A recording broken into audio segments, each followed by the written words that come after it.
పెద్దపల్లి జిల్లా బోదీల మండలంలోని private function హాల్లో సదాశివాయ ఫౌండేషన్ ఆధ్వర్యంలో ఉచిత కంటి వైద్య శిబిరం నిర్వహించగా పోత్కపల్లి ఎస్ఐ అశోక్ రెడ్డి కార్యక్రమాన్ని ప్రారంభించారు.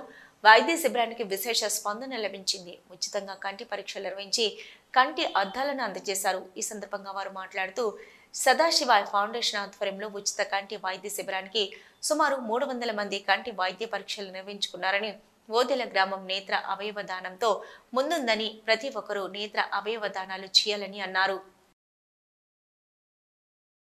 ఈరోజు సదాశివ ఫౌండేషన్ ఆధ్వర్యంలో శ్రీ లక్ష్మీ ఫంక్షన్ హాల్లో ఉచిత వైద్య శిబిరాన్ని ఎల్విపి వారి సహకారంతో సదాశివ ఫౌండేషన్ ఆధ్వర్యంలో నిర్వహించుకోవడం అభినందనీయం.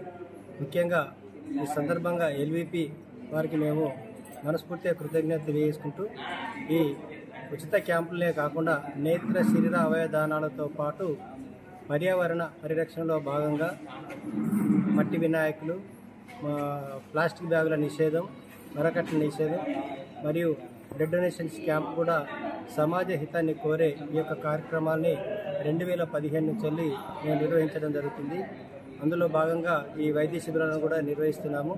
అత్యధికంగా ఓదెల లోపల నేత్రదాన కార్యక్రమాలకు శ్రీకారం చుట్టి ఈ విధంగా ఫౌండేషన్ యొక్క కార్యక్రమాలను నిర్విఘ్నంగా కొనసాగిస్తుంది.